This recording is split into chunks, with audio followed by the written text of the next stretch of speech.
لا إله إلا الله.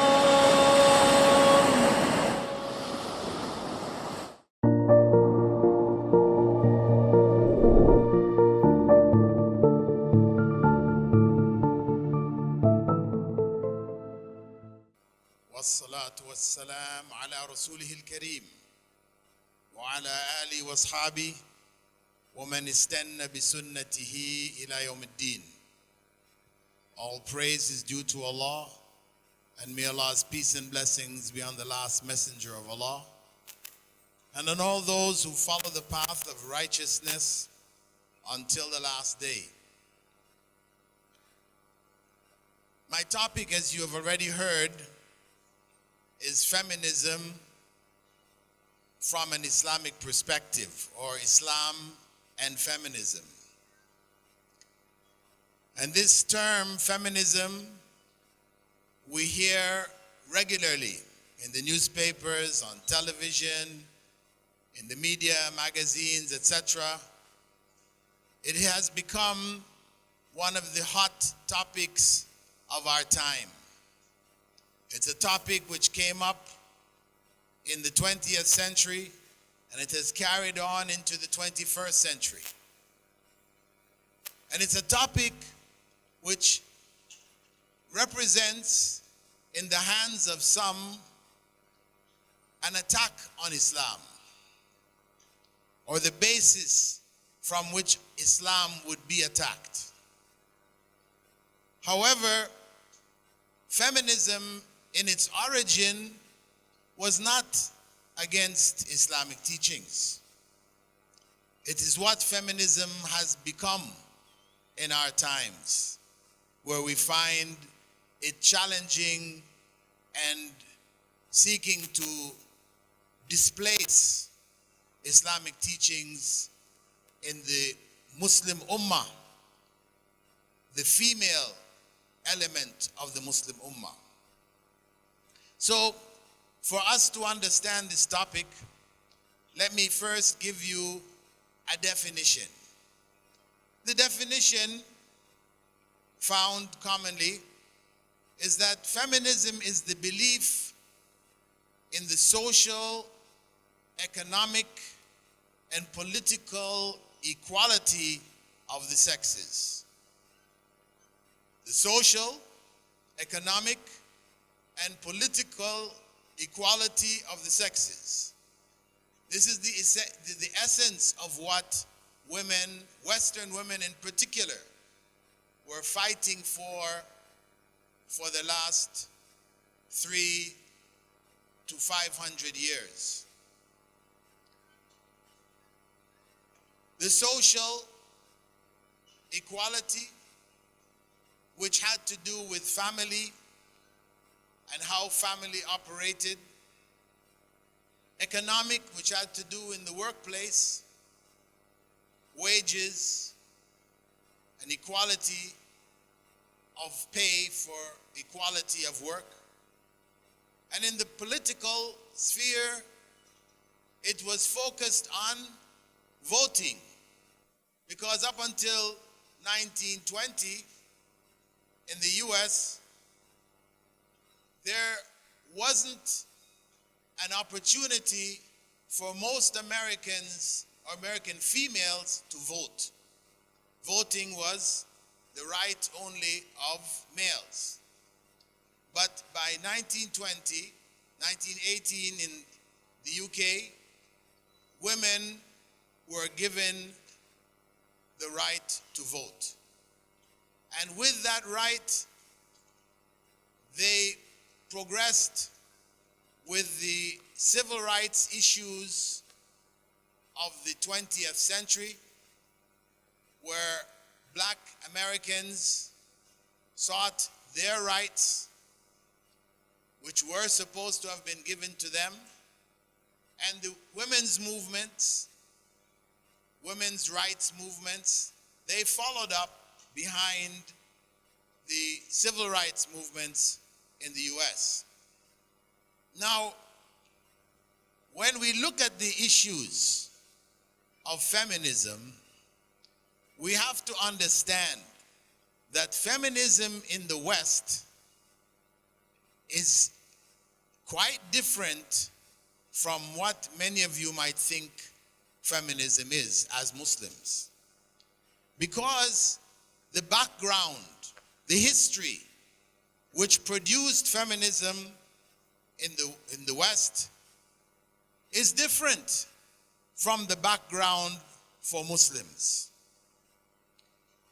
Because if we consider that 1,400 years ago, in the 7th century, Prophet Muhammad sallallahu alaihi wasallam had stated in his farewell address, Khutbatul Wida', he had said there in that khutbah, Ya ayyuhan nas, ala inna rabbakum wahid. O people, your Lord is one. Wa inna abakum wahid. And your father is one. Ala la fadla li arabiyyin ala a'jamiyyin. By Allah, there is no superiority of an Arab over a non-Arab.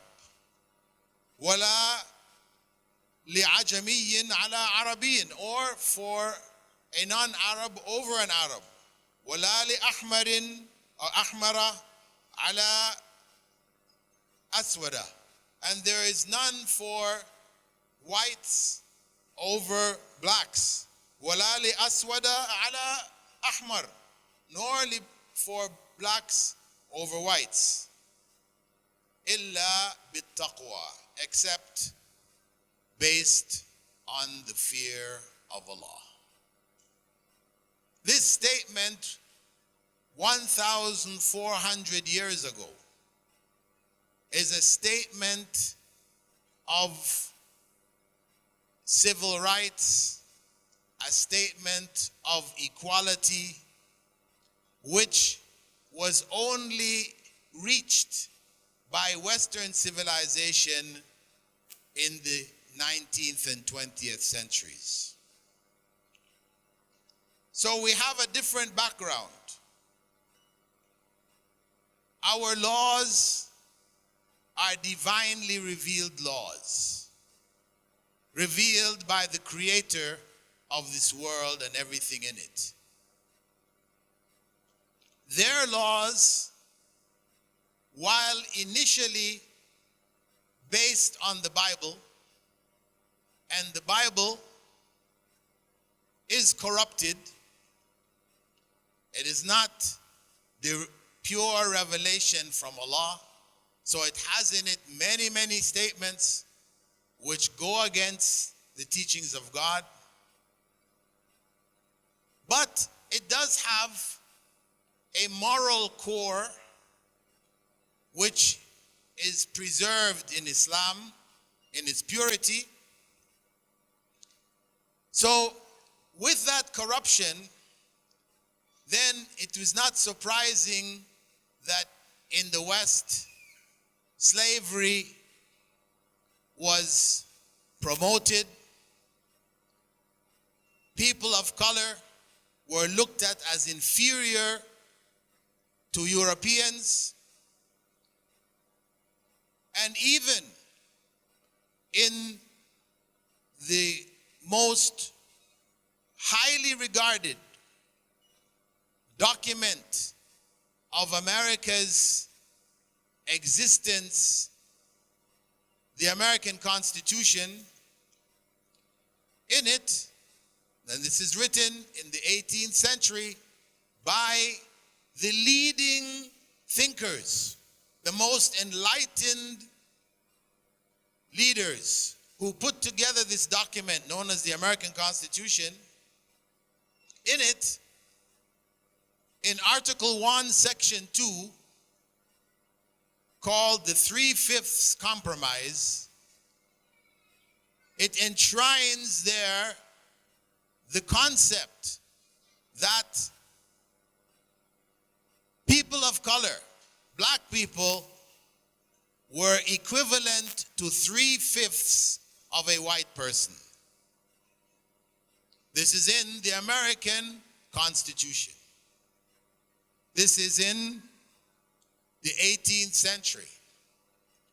And this was not repealed in the full sense until the 1960s with the Civil Rights Movement, when finally laws were made to ensure no discrimination over race, and added to that was also no discrimination for the sexes. So there's a different background here. Because the laws in Islam were revealed by God, those laws will not be evolving.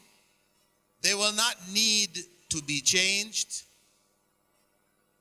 Not to say that in some parts of the Muslim world where culture has overcome the teachings of Islam, that women may not have to fight for rights which were already given to them in Islam.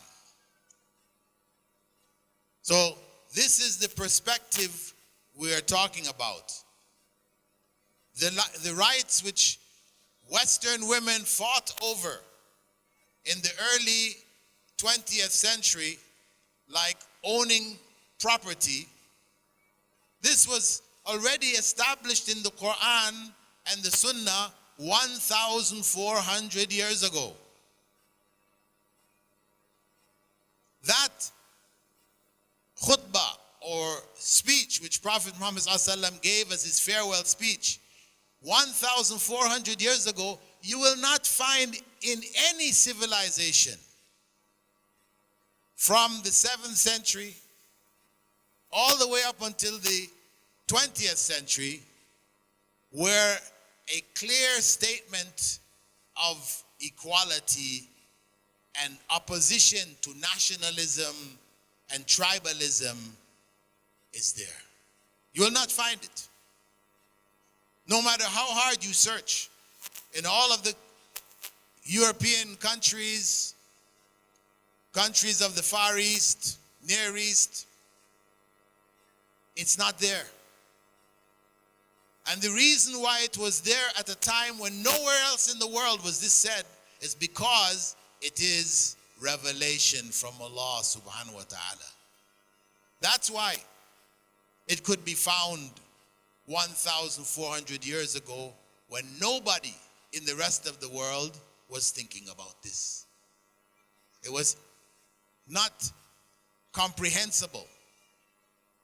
People were caught up in tribalism, in racialism, nationalism, etc., etc. So when we look at the issues of feminism, we have to look at them from this perspective, that Islam has already given us the foundations for women's rights. They're all there.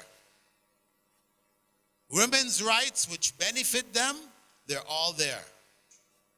There are some rights which Western feminism has introduced which are anti-family, which are really anti-femininity, which promote lesbianism and other deviant behaviors and practices. This has become chartered in the UN. In their women's conferences, these are being promoted. So when we look at the mainstream feminism from the West, most of what is sought by them is supported by Islam. Equal Pay Act in 1963, they passed that. Islam is all for that.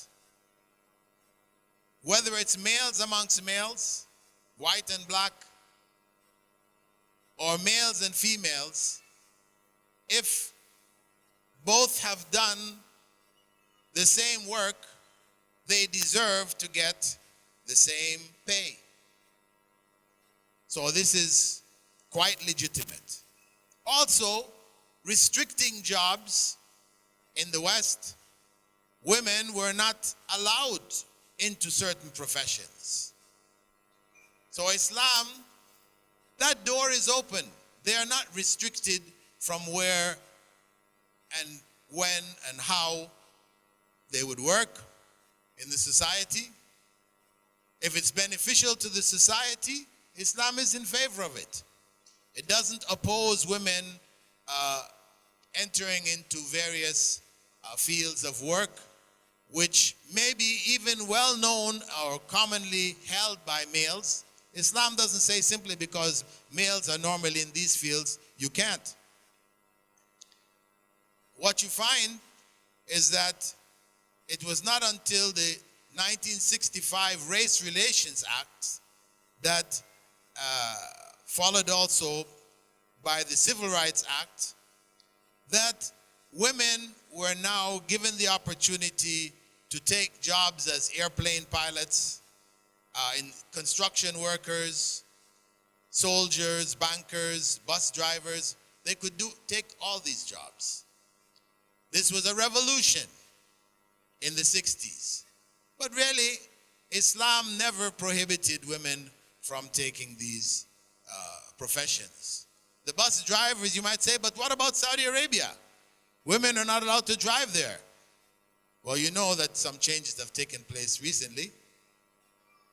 But that's not Islam's ruling on women driving. That's just Saudi Arabian culture. That's all that is, Saudi Arabian culture. It's not Islamic culture, Islamic law. And how you know in general what is Islamic law and what is Islamic culture is that culture is found in some places and not found in others. Whereas law is going to be everywhere. Like praying 5 times a day, it's everywhere in the Muslim world. We don't have any country which says pray 3 times a day. Fasting in Ramadan is law. Everywhere you go in the Muslim world, Muslims fast. They fast in the month of Ramadan. They fast for 30 days or 29 days. Nowhere do you find them fasting in Sha'ban instead of Ramadan. Nowhere. So you know this is Islam.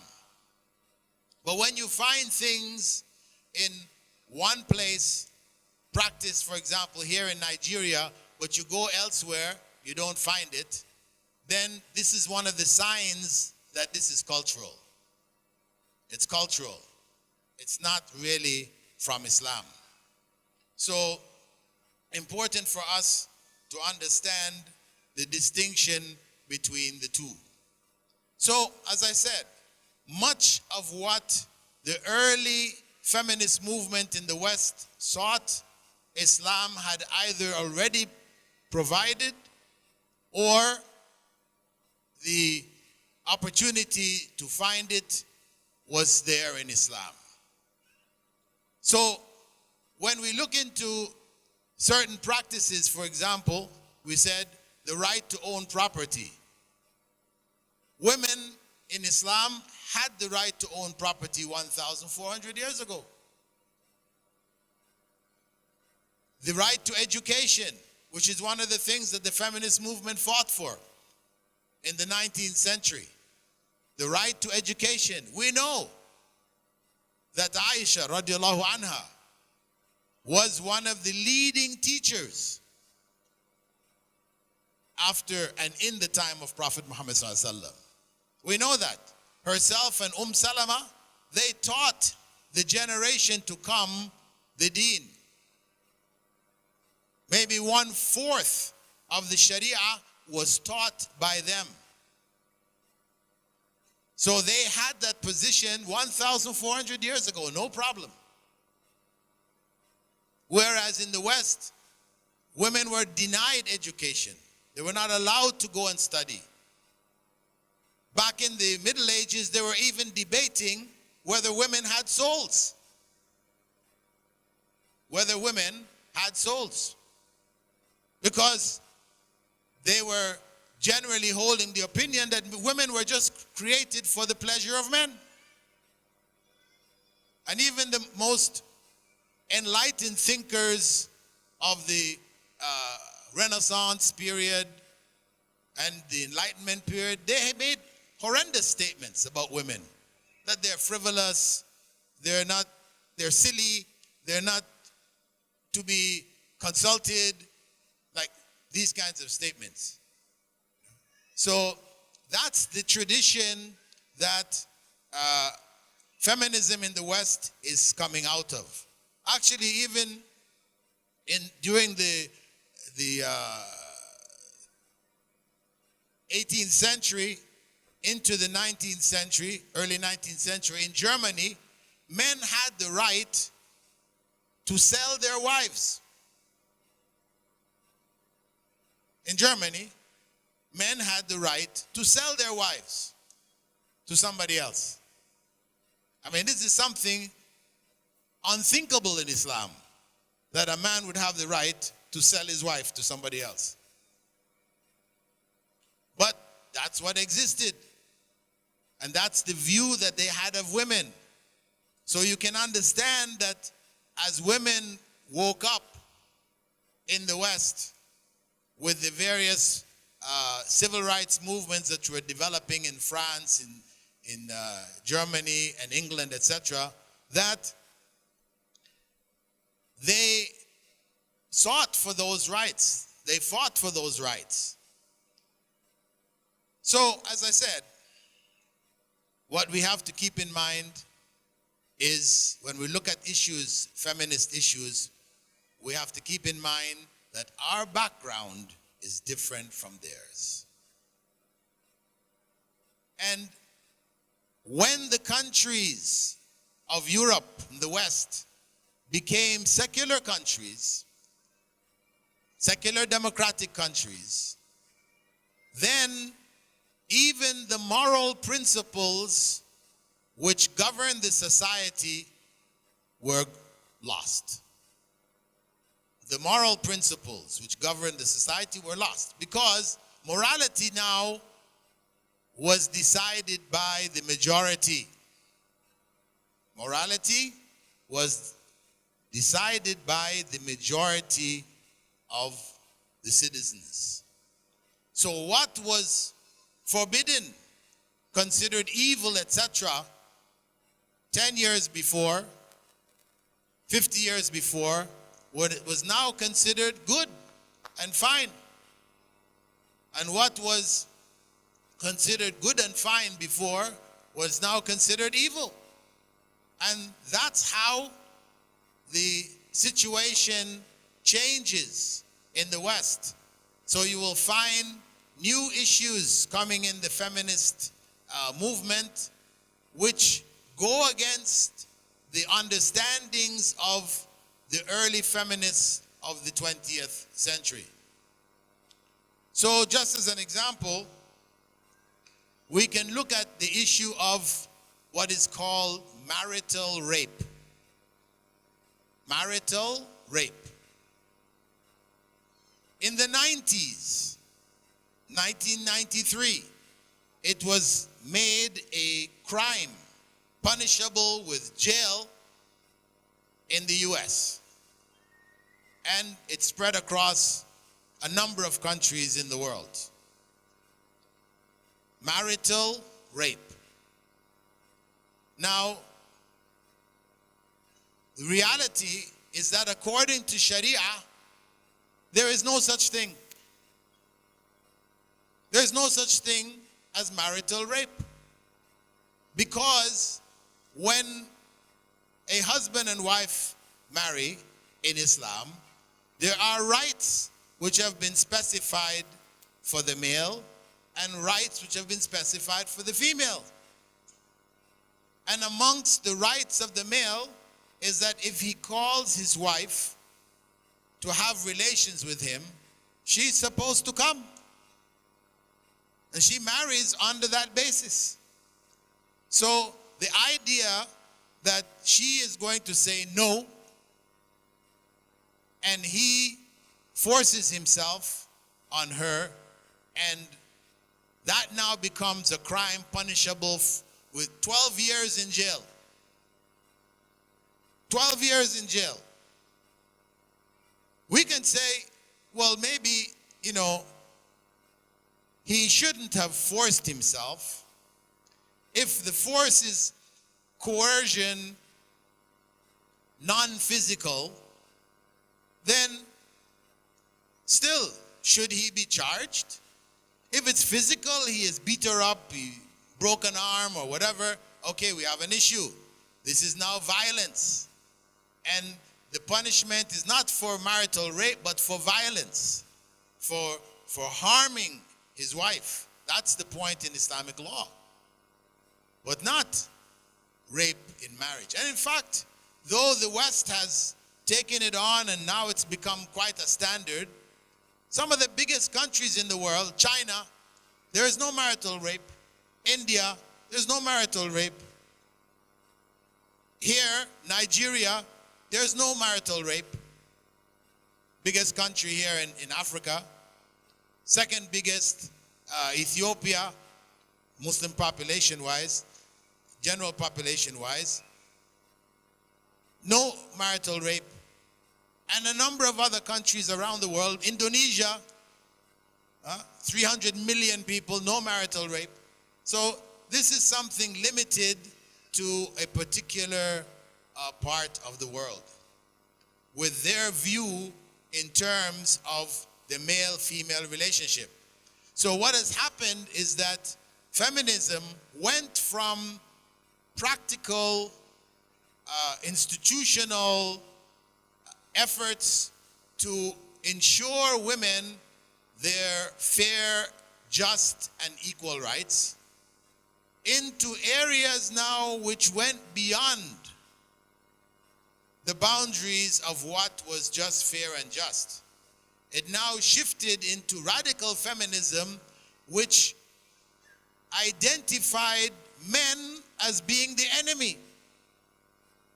They talk about the patriarchal society, that the only way women are going to be truly free is if they divorce themselves from men. Practically. Especially now with technology, women can have a baby without the direct intervention of a man. They have sperm banks where you just make the arrangements, you get it, and you can have a child. So they say we don't need men. Of course, they still need the men to provide the sperm. So it's not that you don't need men, right? But the point is that even marriage now was being looked at as being a place of oppression of women. Because the idea that the man, is the head of the family and all this, no. They looked at that as being oppression. So they have launched an attack on the family itself. And this is what has now dominated the women's conferences that are connected with the UN, etc. The American and European feminists, they have dominated the discussion. Their main focus is on FGM, female genital mutilation, the veil, hijab. We need to liberate our third world sisters from the oppression of male-dominated society.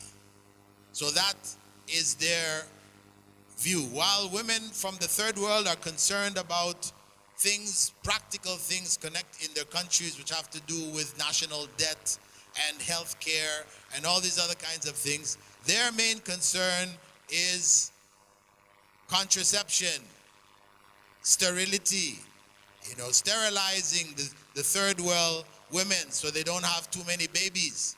You know, they say too many babies is affecting your economy, etc. So we need to cut down the number of babies. Oh, so that the resources, last. So that the West can continue to benefit from those resources. So this is their approach. This is their focus. This is their idea. So we have to be very careful when we connect ourselves with the feminist movement from the West. What most of the various groups are calling for go against the teachings of Islam. Now, there are a number of issues. I have listed about 17 of them, which represent the areas where the West, being led by Western feminists, attack on Islam. The time doesn't permit me to go into all of them. I can list them here. Polygamy, which was talked about earlier by my brother. Arranged marriages, which are forced marriages. Guardianship, wilaya. Do you have to have a wali when you get married? And this. Child marriages, what they call child marriages. Marrying non-Muslims. This is all women's issues. Divorce, it's easy. Man's right, he has the right. Women don't seem to have the right. Marital rape that we spoke about, as well as issues of alimony, abortion, contraception, the veil, inheritance, two witnesses, separate education. These are all topics which the West attack the Muslim world on in the name of feminism.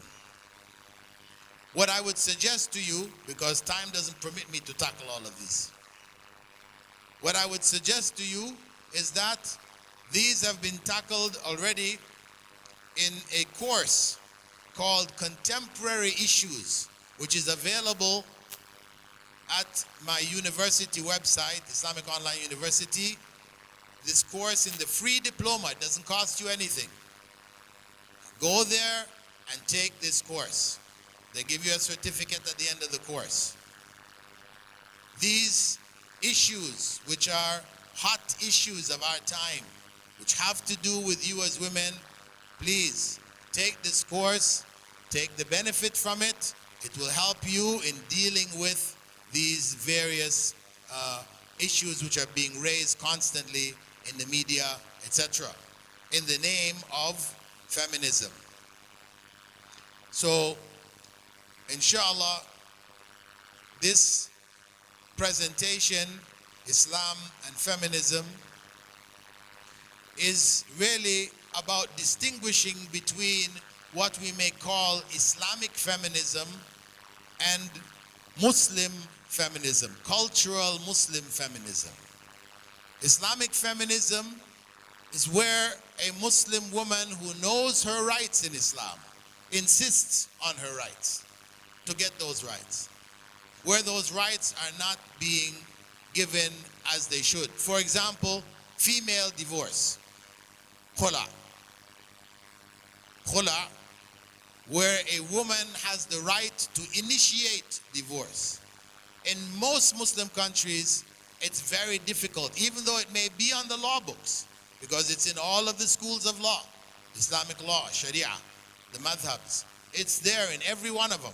But because of decisions made at a point in history where the scholarship, Islamic scholarship, was at its low, this right to a large degree is denied Muslim women today. If they try to get it, it's so much going around and here, there, up, down, left, right, put this paper in, get that stamped, and all kinds of things till the end. You say, it's not even worth it. This is unfortunate. Because in the time of the Prophet ﷺ, when a woman came to the Prophet ﷺ and said, listen, I want to divorce my husband. And people say, well, you have to have a good reason. She said, I don't like him. In fact, I find him ugly. Okay? I find him to be the ugliest of men. And it is affecting my iman. The Prophet ﷺ informed the man, and the divorce took place by khula. Of course, he asked her, are you ready to give back the dowry which he gave you, the mahar? She said, I'll give him back double. He said, no need. It's okay, just give him back what he gave you. So this is a right which women have the right to push for, that divorce should be initiated or initiatable from women. It should not only be in the hand of the man. And most women don't know that it's also possible in your marriage contract to put it as a condition that I have the similar right to divorce as my husband. So even without going the khula route, you can pronounce divorce as the husband pronounces divorce. You can seek it in your contract. Most women don't know this. What? Really? Yeah. Inshallah. So this is a part of Islamic law, but people are not informed that, so you don't know. So you are put in the position, in many cases where it is extremely difficult for you to get out of, marriages which are harmful, even harmful to yourself. So Islamic feminism stays within the bounds of the Sharia. It doesn't seek what is contradictory or violating those principles. So if a woman, for example, she can't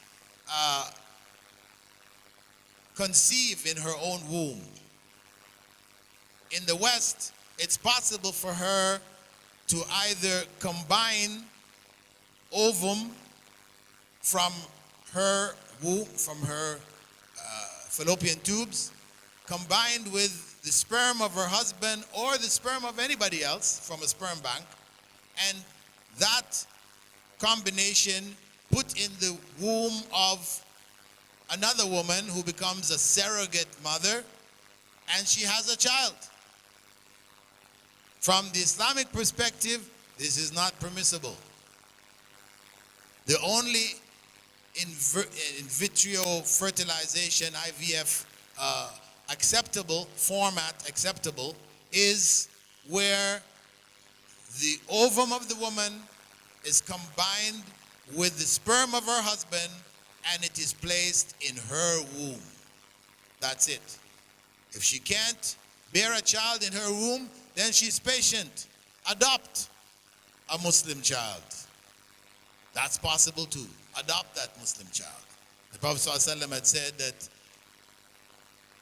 myself and the orphan are like this on the day of judgment. So find an orphan child and adopt them. But any other combination Islamically is not allowed. It's not acceptable. That child that grows, child of yours that grows in the womb of another woman, she's being nurtured by that woman, by all the things that are connected to it. That child is not really yours anymore. It's not really your child. And if you combine it with the sperm of another man, how is your husband going to claim this is your child, his child? Can't. So it's very clear in this matter, though Prophet Muhammad ﷺ did not speak on it directly. The Sharia has principles which ensure that only one form of IVF, in vitro fertilization, is acceptable from the Sharia perspective. So we need to know our limits. And when Allah subhanahu wa ta'ala had said, وَكَذَلِكَ جَعَلْنَاكُمْ أُمَّةً وَسَطًا, that in this way we have made you Muslim females, we have made you a moderate middle nation, not going to one extreme or to another extreme. Just in your practices, righteous in your beliefs. لِتَكُونُوا شُهَدَاءَ عَلَى النَّاسِ, to be a witness to the rest of humankind. Because they're changing, modifying, going up and down, left and right, all over the place. You become the witness for humankind of what a woman should be. What is the proper perspective of a woman in these times, fulfilling her rights and fulfilling her duties. So Allah has made us in that way, so we should stay within the Sharia limits and avoid the extreme views of those who may be Muslims in name and culture, but who don't have any problem with breaking the Sharia. Because as far as they're concerned, Muhammad ﷺ was a male, a patriarch. And as such, he represents a part of the enemy. That's what it has come to. He represents a part of the enemy. And as a result, in Turkey and in Tunisia, they made polygamy illegal. Polygamy was made illegal when Allah subhanahu wa ta'ala made it permissible and the Prophet ﷺ reaffirmed it. They have gone and made it illegal in the country. And they're seeking other laws to ban different Islamic practices with relationship to women. So the West, basically, feminism functions according to the whims of the extreme movement today. There are some among them who are not to those extremes. They do recognize the role of women in family and all this, but they are a minority. The majority now who call themselves feminists are people who are anti-family. They're anti-family. Of course, you have the issue. You're out working, your husband's out working, but you have to come back home and cook the food, wash the dishes, everything else. He comes back home and rests. Well, if your husband is having you work, then he has to share in the housework. If you choose to go out and work, he says, I'm not stopping you, but don't let your going out to work reduce your housework. So you're not taking care of the home. Because it's not necessary for you. I have the means to look after both of us. So it's not necessary. But if you want to, I don't object. However, not at the expense of taking care of the home. Taking care of the children in the home. So that's the arrangement, which can be worked out. And you make that arrangement accordingly. But if he's telling you, no, go on work because I don't have enough to take care of both of us. We need a second income. And this is in many cases like that today in these times. We need that second income. Then okay, if I'm going out to work, you tell him, hey, don't expect me to come home after working, 9 to 5, just like you. And then the first thing I come home, I have to be rushing to the kitchen and cooking this and that. And, no. That's not fair. That's not just, Yes, primarily that is your role, but once the man has required the woman to shift out of her primary role, and her primary role now becomes secondary, her primary role now becomes the earning of income, and the husband is benefiting from it, then he has to make arrangements to have a maid or whatever else in the home to take care of that housework. That's fair. That's just. That's not Western feminist. It is just functional for us to be able to function in a fair way, in a just way. Then that makes sense for us to be able to do that. So again, just closing, because this is really, as I said, only an introduction to this topic. Inshallah, we plan to offer a course in gender studies. Professor Binta from BUK, she has a center, alhamdulillah, there in Kanu, which focused on gender studies. She is going to be working with my university, the Islamic Online University, as well as Professor Zinat Kauthar from the International Islamic University in Malaysia. The two of them are putting together a curriculum for certificate, diploma, and degree courses in gender studies. Because we do need to have women who are thoroughly grounded in this field to be able to speak on behalf of Muslim women. I shouldn't be the one up here speaking. This is your issue, primarily. And I'm sure among you there are those who can express this far more eloquently than I do. I'm just a substitute.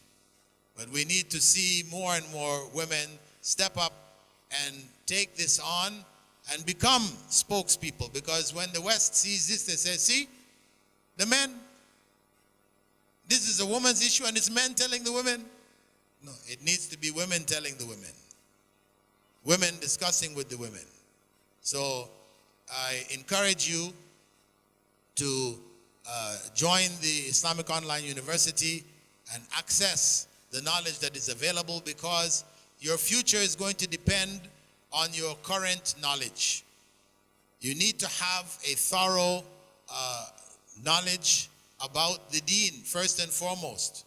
When the Prophet ﷺ had said, Talabul ilmi farida ala kulli Muslim, seeking knowledge is a religious obligation on every Muslim. That's male and female, equally an obligation on both, according to their ability. So this is a responsibility for the sisters of Jannah. For you to achieve that goal of Jannah, you must have correct Islamic knowledge. It is what will guide you with the skills that you already have to be in true service to the Ummah, to truly be sisters of Jannah, to help other sisters get to Jannah, and for you to get to Jannah yourselves. So please, sisters, make that commitment today. It is something which each and every one of you can do. Studying online doesn't require you to stop doing what you're doing and starting something else. Studying online means right at home, while you're doing housework, etc., or even when you're working outside of the home, in your spare time, studying, improving on your knowledge, inshallah, sharing that knowledge, and inshallah, we will have a brighter future for the Muslims, and especially the Muslim sisters of Nigeria in the years to come. Barakallahu feekum. Assalamu alaikum wa rahmatullahi wa barakatuh. Islamic Online University presents you with the golden opportunity to study the various branches of Islamic studies from the comforts of your home. Now, you get to study at your own time schedule and at a pace that suits you best. IOU is the brainchild of Dr. Bilal Phillips, who envisioned an institution that would offer undergraduate and postgraduate courses online and completely tuition-free. Choose from the widest range of programs that you can ever imagine. Bachelor's in Islamic Studies, Intensive Arabic Program, Global Quran Memorization Program, Bridge to Master's in Islamic Studies, Bachelor's, Certificate, and Diploma in Psychology, Education, Islamic Finance, Business Administration, and Information Technology. And the crown, Masters in Islamic Studies. Our syllabus is based on the bachelor's degree program of Madinah University, Durman Islamic University, Al-Azhar University, and other reputable Islamic institutions. Your journey to acquire Islamic knowledge is just a click away. IOU is globally accredited. No traveling required. Save time and money. Study according to your own schedule. Assignments, tests, and exams conducted online to help you ace each course. Audit stream for those who have no time for exams. Textbooks and Islamic resources are completely free. Study under the guidance of highly qualified scholars. Enlighten yourself with the power of knowledge. Get access to live sessions, lectures, audios, and much more. Customize your own study plan and pick anywhere between 2 to 9 courses per semester. If you are looking for something even more flexible, do not despair. We have got you covered. IOU offers a completely free online diploma consisting of more than 35 courses. Say goodbye to time constraints. Join the world's first tuition-free Islamic university with a massively diverse student body from around the world. Islamic Online University. Changing the nation through education. Register now and get started. Visit www.iou.edu.gm for more details.